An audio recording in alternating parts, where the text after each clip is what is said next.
여러분 안녕하십니까?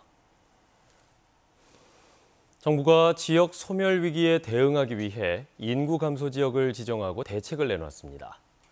인구 감소가 더는 지역만의 문제가 아니라는 점을 인정한 첫 대책이라고 볼 수 있는데요. 전남은 전국에서 가장 많은 16곳이 포함됐습니다. 박지성 기자의 보도입니다. 1,600여 명의 주민이 사는 강진군 병영면입니다. 올해 이곳은 단 한 명의 아이도 태어나지 않았고 숨지거나 도시로 떠나는 사람이 늘면서 전체 주민이 2%가량 줄었습니다. 결국 어린이집이 문을 닫고 광주로 가는 버스가 없어지는 등 남은 주민들의 여건은 더 어려워졌습니다. 시골 사람은 누가 농사지러 들어오겠어요? 그러니까 안 들어온 게 이러지. 그리고 집들도 빈 집도 많고. 이런 지방 소멸 위기에 대응하기 위해 정부가 전국 89개 자치단체를 인구 감소 지역으로 지정했습니다. 전남은 경북과 함께 전국 최다인 16개 군이 포함됐는데 신도시 개발이 이어지는 무안을 제외하면 전남의 군 지역 전체입니다. 인구 감소 지역은 국가 균형 발전과 밀접하게 관련된 지역 인구 감소 문제 해결을 위한 출발점에 해당한다고 볼 수 있습니다. 선정된 지역은 내년부터 지역이 주도에 만든 인구 활력 계획을 통해 정부의 재정과 제도적 지원을 받게 됩니다. 매년 1조 원씩 10년간 지원되는 지방 소멸 대응 기금이 바탕입니다. 다만 아직은 기본 틀만 만들어진 수준이라 특별법 제정 등 정책적 뒷받침이 돼야 제대로 된 효과를 기대할 수 있습니다. 지방 소멸 위기적 특별법 제정이 같이 진행이 되면서 좀 속도를 내야지 어떤 제도 보완이라든지 중장기 어떤 발전 과제로. 전라남도는 경북과 지역 활력 증진 방안 공동 연구를 진행하고 기금 확대를 건의하는 등 인구 감소 지역 지정에 적극적으로 대응한다는 계획입니다. KBS 뉴스 박지성입니다. 광주 학동 붕괴 사고가 일어난 지 4개월여 만에 사고를 유발한 혐의를 받는 피고인 7명에 대해 병합 재판이 시작됐습니다. 검찰은 직접 공사에 관여한 이들은 물론 시공사인 현대산업개발의 책임도 크다고 보고 있는데요. 현대산업개발이 관련법을 근거로 혐의를 부인하면서 치열한 법적 공방이 예상됩니다. 양창희 기자입니다. 철거 중인 건물이 무너져 17명이 숨지거나 다친 광주 학동 붕괴 사고. 함께 재판을 받고 있는 피고인 7명의 공통된 죄명은 업무상 과실치사상입니다. 철거 공사 도중 사고가 나지 않도록 주의해야 하는 의무를 이행하지 않았다는 겁니다. 합의부로 사건이 병합된 이후 처음 열린 재판에서 검찰은 철거업체 등은 물론 시공사인 현대산업개발 역시 주의 의무를 다하지 않았다고 주장했습니다. 검찰은 현대산업개발 현장 소장 등이 매일 현장을 점검해 위험성을 알았는데도 사고를 막기 위해 필요한 조치를 지시하지 않았다고 강조했습니다. 하지만 현대산업개발 측은 혐의를 전면 부인했습니다. 건축물 관리법 등 관련 법에서는 도급사에게 주의 의무를 부과하지 않아 책임을 물을 수 없다는 겁니다. 철거업체와 굴착기 운전사 등도 공사를 제외한 안전조치까지 자신들이 책임질 일은 아니라며 일부 혐의를 부인했습니다. 이에 따라 현대산업개발이 철거공사에 어떻게 관여했는지 등의 사실관계뿐 아니라 법리적으로도 치열한 다툼이 예상됩니다. 유족과 시민단체는 재판을 통해 책임 소재가 분명히 드러나야 한다며 엄정한 판결을 촉구했습니다. 9 유족분들의 명예를 위해서라도 이 재판은 엄정하고 공정하게 치러져야 된다고 생각합니다. 저희는 아직도 슬픔에 잠겨 있고 이 억울함을 어떻게 풀어야 될지 모르겠습니다. 한편 학동 붕괴 사고가 일어난 재개발 구역에서 브로커 역할을 한 문흥식 씨도 최근 구속 기소되면서 재개발 비리와 관련한 재판 절차도 본격화될 것으로 보입니다. KBS 뉴스 양창입니다. 지역 간의 이해관계가 엇갈려온 광주시 자치구 경계 조정이 내년 지방선거 이후에 추진될 전망입니다. 이용섭 광주시장은 광주시의회 임시회 본회의에 출석해 경계 조정의 추진은 지역사회를 분열시킬 수 있고 내년 지방선거를 앞두고 지역 정치인들이 동의하기 어려운 상황이라면서 민선 8기 출범과 함께 본격적으로 추진해야 한다고 말했습니다. 광주시는 용역을 통해 광산구 일부를 북구로 편입하는 경계 조정안을 마련했지만 해당 자치구의 반발이 거세 논의가 중단됐습니다. 정부가 제28회 유엔 기후변화협약 당사국 총회 COP28의 개최를 아랍에미리트에 양보한 데 대해 전라남도가 입장문을 발표했습니다. 전라남도는 자료에서 정부가 COP28의 개최를 양보하는 대신 제33차 COP 유치 의사를 밝힌 만큼 현재 COP28 유치를 위해 구성된 남해안 남중권 유치위원회를 COP33 유치를 위한 조직으로 기능 전환하겠다고 밝혔습니다.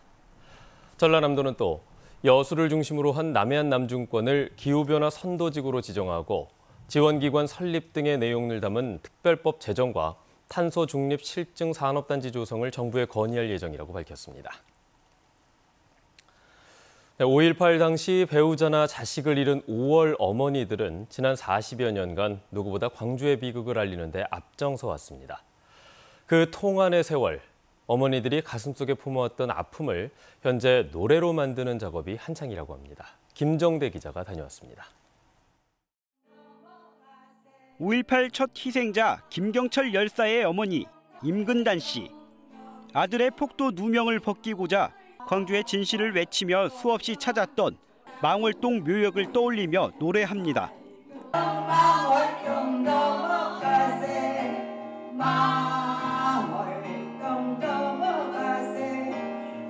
22년 만에야 아들의 주검을 되찾은 이글래 씨는 계엄군의 총탄에 훼손돼 얼굴조차 알아볼 수 없던 기막힌 사연을 노랫말에 담았습니다.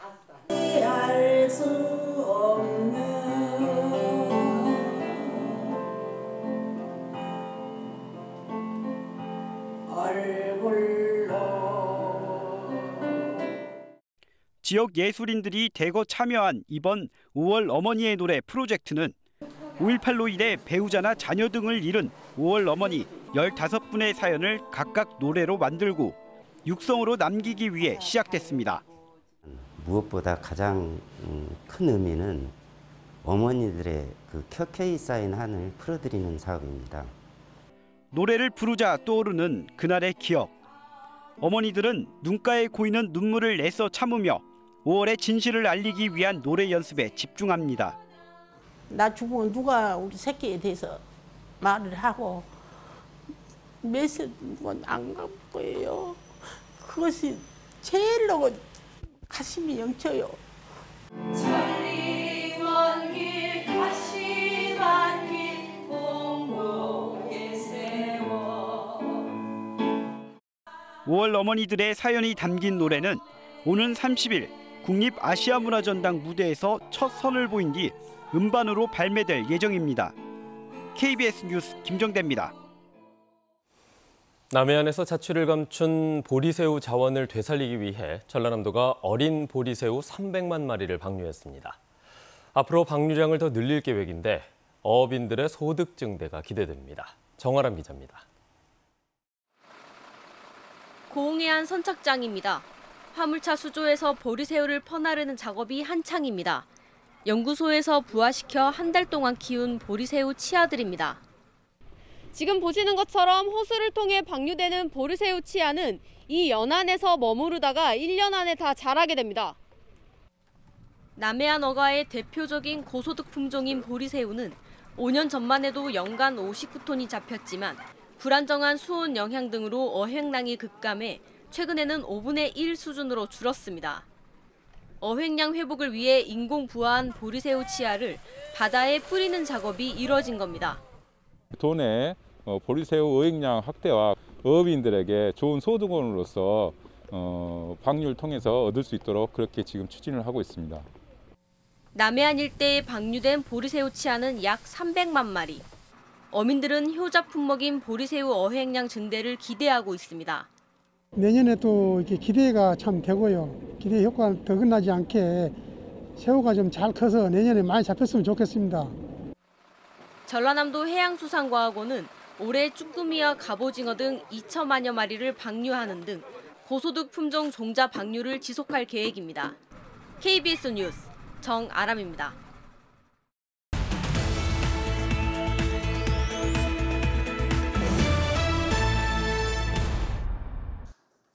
제20기 민주평화통일자문회의 보성군협의회가 출범식을 갖고 본격적인 활동에 들어갔습니다. 민주평통 보성군협의회는 한반도 평화 실현과 동북아 평화 공동체 형성 등을 위해 평화통일 전도사로서의 역할을 충실하게 수행해 나가겠다고 밝혔습니다. 광주 동구가 지역 예술관광 콘텐츠 개발 등을 지원하는 예술여행센터를 개관했습니다. 예술여행센터는 광주 미로센터를 개보수해 조성됐으며 예술관광 생태계 구축을 위한 다목적 공간으로 활용될 예정입니다. 구례군 석주간 724 사당에서 정유재란 때 목숨을 바쳐 싸운 의병과 승병을 기리는 추모제례가 봉행됐습니다. 724는 정유재란 때 왜군에 맞서 싸우다 순절한 구례 출신 의인 7명과 의승병의 묘와 사당이 있는 곳으로 매년 음력 9월에 제향이 열리고 있습니다. 광주 광산구의 영구임대 아파트 주민대상 복지정책인 늘 행복 프로젝트가 대한민국 지방자치 경영대전에서 대상을 수상했습니다. 늘 행복 프로젝트는 LH 등 여러 업계 기관과 연대해 영구임대 아파트 주민들에게 돌봄, 주거, 일자리, 의료 관련 복지를 제공하는 사업입니다. 지금까지 단신 브리핑이었습니다. 어제 오후 6시를 기준으로 광주에서는 코로나19 신규 확진자 3명이 추가됐습니다. 신규 확진자 가운데 1명의 감염 경로는 조사 중이며 다른 2명은 각각 지인에 이어 확진되거나 직업 소개서에 내려진 행정명령으로 검사를 받은 외국인으로 나타났습니다. 전남에서는 해남 2명, 무안과 장흥 각각 1명 등 모두 4명이 확진됐습니다. 현장 실습생 고 홍정훈 군의 사망 사고와 관련해 여수고용노동지청이 현장 조사를 실시한 결과 홍 군이 잠수 자격이나 면허, 기능이 없는데도 요트 사업주가 홍 군에게 잠수를 지시했고 잠수 전 잠수기나 압력 조절기 등도 점검하지 않은 것으로 확인됐습니다.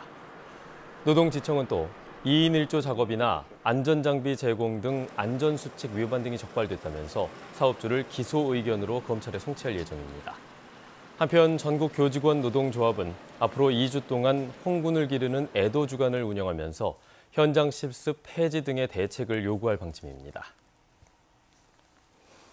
여순사건 특별법이 제정된 이후 처음으로 전남 합동 추념 행사가 오늘 오전 여수 이순신 광장에서 열립니다. 오늘 열리는 합동 위령제와 추념식에는 여순사건 시-군 유족회와 제주 4.3 유족회 등이 참석해 희생자들의 넋을 기릴 예정입니다.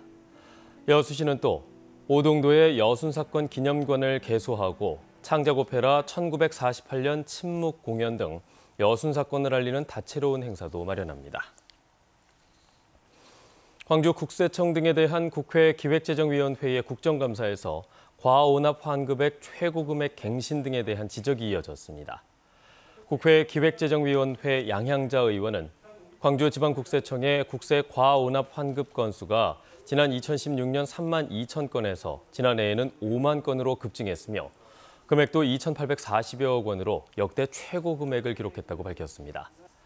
국민의힘 정운천 의원은 지난 6월 말 기준으로 광주국세청이 고지서를 발급하고도 세금 징수를 포기한 체납액이 지난해 광주청 세수의 37%인 4조 5천억 원이라면서 체납액 정리를 제대로 해야 한다고 질타했습니다.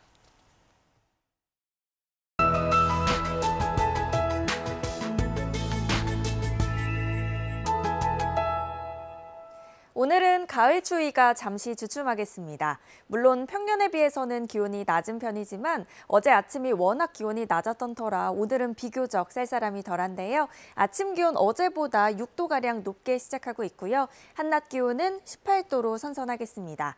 다만 오늘 비가 그치고 낮부터 북서쪽에서 찬 공기가 내려오면서 내일 아침은 다시 추워지겠습니다. 오늘은 곳곳에 비 소식이 있습니다. 북쪽에서 내려오는 기압골의 영향으로 이미 서해안 지역을 중심으로 약하게 비가 내리고 있는데요. 점차 대부분 지역으로 확대가 되겠습니다. 이 비는 오늘 낮까지 내리다 차차 그치겠는데요. 양은 5mm 안팎으로 적겠습니다. 다음 자세한 지역별 날씨입니다. 아침 기온 장성이 8도로 어제보다 8도가량 크게 올랐습니다. 낮 최고 기온은 여수 19도, 순천 20도로 어제와 비슷하겠습니다. 목포의 낮 최고 기온 19도, 강진도 19도, 해남 18도로 어제와 비슷하거나 조금 높겠고요. 신안은 한낮 기온 18도까지 오르겠습니다. 서해남부 해상과 남해서부 먼바다는 풍랑 예비특보가 발표됐습니다. 바람이 점차 강해지고 물결이 최고 4m로 매우 높겠습니다. 내일 다시 추워졌다가 주말부터 차차 기온이 오르겠습니다. 날씨였습니다. 뉴스를 마칩니다. 여러분 고맙습니다.